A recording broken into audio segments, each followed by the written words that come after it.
நாளைக்கான வீடியோ தாங்க வந்திருக்கு. வீடியோ வந்து சூப்பராக இருந்துச்சு அப்படின்னு தாங்க சொல்லணும். அதாவது இந்திரா இருக்காங்கல்ல, அவங்கள வந்து "நீ இந்த வீட்டில் இருக்கக்கூடாது. ஒழுங்கா வீட்டை விட்டு வெளியில் போ" அப்படிங்கிற மாதிரி வந்து ஜெயா வந்து சொல்லிட்டாங்க அப்படின்னு தாங்க சொல்லணும். அதெல்லாம் பார்க்குறக்கும் சேனலை மட்டும் மறக்காமல் லைக் அண்ட் சப்ஸ்கிரைப் மட்டும் பண்ணிடுங்க.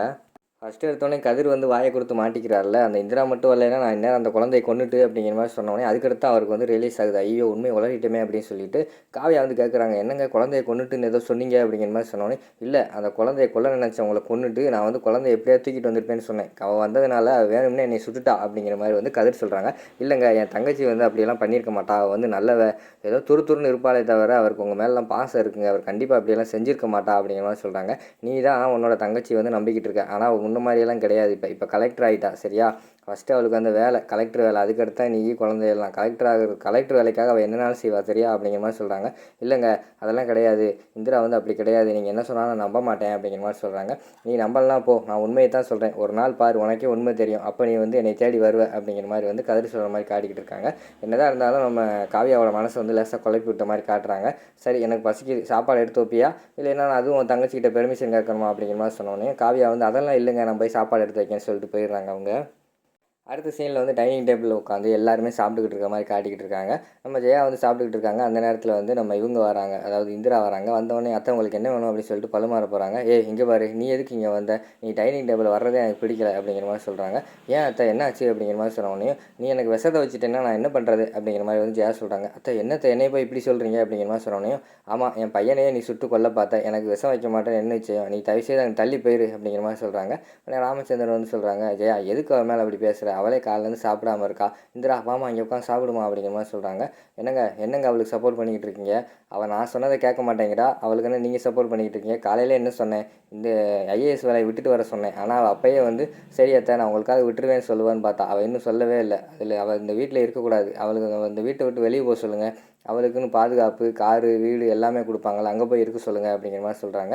அதுக்கு வந்து சுபாவும் ஹேமாவும் அதாவது இந்திராவுக்கு சப்போர்ட்டாக பேசுகிறாங்க. என்னத்தை இப்படியெல்லாம் பேசுகிறீங்க, நீங்கள் பெரியவங்க, நீங்கள் உங்களுக்கு தெரியாது ஒன்றும் கிடையாது, சின்ன பொண்ணு இந்திரா என்ன செய்வா அப்படிங்கிற மாதிரி சொன்னோன்னே, அவளா சின்ன பொண்ணு, அவள் விட்டால் எல்லாத்தையும் இது உண்டு இல்லைன்னு பண்ணிடுவா, அவளுக்கு யாரும் இங்கே சப்போர்ட் பண்ணி பேசக்கூடாது, அவ்வளோதான் சொல்லிட்டேன், இங்கேருந்து போகிறையா இல்லை நான் சாப்பிடாமல் இருந்துச்சு போகவா அப்படிங்கிற மாதிரி வந்து ஜெயா கேட்காங்க.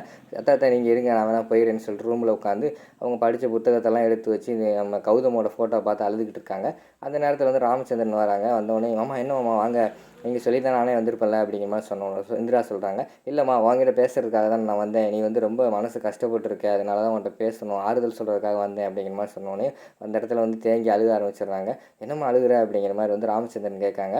இல்லை மாமா, கௌதம் வந்து என்னை விட்டு போயிட்டான், சென்னையில் போயிருக்கான், நான் வந்து கால் பண்ணுறேன் எடுக்கவே மாட்டேங்கிறான், என் மேலே அப்படி என்ன கோபம்னு தெரியலை, எனக்கு இங்கே யார் பிரச்சனை என்ன பண்ணாலும் நான் வந்து சமாளிச்சிடுவேன், ஆனால் கௌதம் என்கிட்ட பேசலாம் என்னால் வந்து தாங்கிக்கிற முடியலை அப்படிங்கிற மாதிரி சொல்லிட்டு இருக்காங்க. விடுமா அவன் வந்து அண்ணனோட பாசத்தினால அவன் கொஞ்சம் கோபத்தில் இருப்பான், கண்டிப்பாக அவங்ககிட்ட பேசுவான் அப்படிங்கிற மாதிரி சொல்கிறாங்க.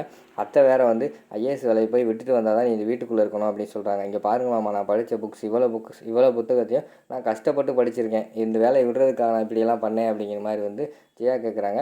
அம்மா விடுமா, அவளுக்கு வந்து தாய் பாசமா, நீயும் ஒரு தாய் ஆகிட்டேன்னா உன்னோட குழந்தைக்கு ஏதாவது ஆச்சுன்னா நீ கண்டிப்பாக எவ்வளோ கஷ்டப்படுவியோ அந்த கஷ்டம்தாம்மா அவளுக்கு, நீயும் தாய் ஆகிப்பார் அப்போ தான் உனக்கு தெரியும் அப்படிங்கிற மாதிரி சொல்கிறாங்க. இல்லை மாமா எனக்கு தெரியுது, இருந்தாலும் அத்தை இப்படி பேசுகிறத பார்த்தா என்னை இனிமேல் ஏற்றுக்கிற மாட்டாங்கன்னு நினைக்கிறேன் அப்படிங்கிற மாதிரி சொல்கிறாங்க.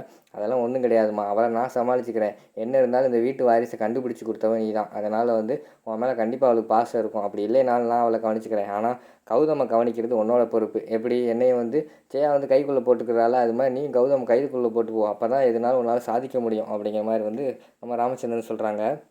அடுத்து இந்திரா வந்து தேங்க்ஸ் சொல்கிறாங்க. ரொம்ப தேங்க்ஸ் மாமா, என்னை நீங்களாவது புரிஞ்சுக்கிட்டீங்களே அப்படிங்கிற மாதிரி சொல்கிறாங்க. என்னம்மா நீ, நான் எப்போயுமே உன் பக்கம் தான்மா, என்னோட ஸ்மார்ட் கேர்ள் நீ எப்போயுமே என் பக்கம், நான் உன் பக்கம் தான் இருப்பேன், நீ ஒன்றும் கவலையப்படாத அப்படிங்கிற மாதிரி சொல்லிவிட்டு அந்த இடத்துலேருந்து கிளம்புறாங்க.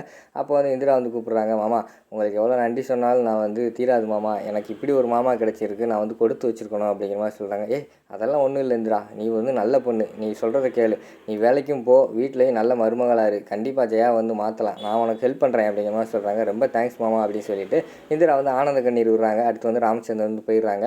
அடுத்து அங்கிட்டு பார்த்தா ராகினி வந்து அங்கிட்டு தெரிஞ்சுக்கிட்டு இருக்காங்க. என்ன இது, இந்திராவை வந்து அக்கா மேலே வெறுப்பு வர வச்சாச்சு, ஆனால் இந்த குடும்பத்தில் என்னமோ நல்லது நடந்துக்கிட்டே இருக்கே, இப்போ பார்த்தோம்னா அந்த வீட்டு வாரிசு வேறு இந்த வீட்டுக்கே வந்துருச்சு, நான் இந்த வீட்டில் வாரிசே வரக்கூடாது, இந்த குடும்பத்தை அழிக்கணும்னு நினச்சிக்கிட்டு இருக்கேன், ஒன்று ஒன்றா நல்லது நடந்துக்கிட்டு இருக்கே, இதெல்லாம் சரியில்லையே, கதிர் இப்போ வேணால் நம்ம பக்கம் இருக்கலாம், ஆனால் எந்த நேரம் வேணாலும் எப்படினாலும் மாறுவான். அதனால் வந்து கதிரை நம்பக்கூடாது. நம்ம என்ன பண்ணலாம் அப்படிங்கிற மாதிரி யோசிச்சுக்கிட்டு இருக்காங்க. இதெல்லாம் சரியில்லை. எப்படியாவது வந்து நம்ம அக்காவை நம்ம கை பக்கம் இழுத்து நம்ம கைக்குள்ளே போட்டுக்கிட்டு இந்திரா இந்த வீட்டை விட்டு வெளியே அனுப்பியே ஆகணும். அது மட்டும் இல்லாமல் நம்ம ஹேமா வந்து நம்மளோட தில்லுமுல்லாம் தெரிஞ்சவ, அவளையும் நம்ம பக்கம் எப்படியாவது இழுக்கணும் அப்படிங்கிற மாதிரி யோசிச்சுக்கிட்டு இருக்காங்க. அந்த நேரத்தில் வந்து ஜெயா வந்து ஃபோன் பேசிட்டு வராங்க. அம்மன் கோயில் பூசாரியா, உங்கள் அக்கௌண்ட்டுக்கு வந்து தேவையான அமௌண்ட்டெல்லாம் நான் போட்டுட்டேன், ஒழுங்காக சாப்பாடு எல்லாத்துக்கும் போட்டுருங்க, முக்கியமாக பாயாசம் வச்சு தடபுடலாம் நடத்திடுங்க அப்படிங்கிற மாதிரி சொல்லிட்டு இருக்காங்க. அந்த நேரத்தில் போய் அக்கா அவங்ககிட்ட பேசணும் அப்படிங்கிற மாதிரி சொல்கிறாங்க. இருடி அப்படின்னு சொல்லிட்டு இன்னொரு கோயிலுக்கு வந்து பூஜைக்கு உங்களுக்கு பண்ண கொடுத்துருந்தேன்ல, அதெல்லாம் ரெடி பண்ணுங்க, நான் வந்துடுவேன் அப்படிங்கிற மாதிரி சொல்லிட்டு இருக்காங்க. அக்கா என்னக்கா பண்ணிக்கிட்டு இருக்க அப்படிங்கிற மாதிரி கேட்காங்க. ஏண்டி ஊர் பூரா வேண்டுதல் வச்சுருக்கேன், அதெல்லாம் நிறைவேற்ற வேணாமா, சாமி குத்தாயிரும் அப்படிங்கிற மாதிரி சொல்கிறாங்க. அக்கா ஃபஸ்ட்டு அந்த குழந்தையே நம்ம வீட்டு பேரனா என்னன்னு தெரில, இந்திரா தான் சொல்லிக்கிட்டு இருக்கா, அதை நம்பிக்கிட்டு நீ இப்படியெல்லாம் பண்ணிக்கிட்டு இருக்கியா அப்படிங்கிற மாதிரி சொல்கிறாங்க.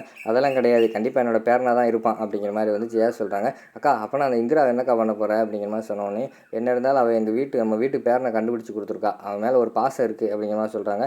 அக்கா அதெல்லாம் கிடையாது, அந்த குழந்தையே நம்ம வீட்டு குழந்தை இல்லை, நீ பாட்டில் தெரியாமல் பண்ணிக்கிட்டு இருக்காது அப்படிங்கிற மாதிரி சொன்னோன்னே நம்ம ஜெயாவுக்கு வந்து ஷாக் ஆகிடுது. என்னடா நம்ம வீட்டு குழந்தை இல்லையா அப்படின்னு சொல்லிட்டு அவங்க வந்து யோசிக்கிற மாதிரி காட்டிக்கிட்டு இருக்காங்க. அதோட பார்த்தீங்கன்னா இந்த எபிசோட வந்து முடிச்சிடுறாங்க.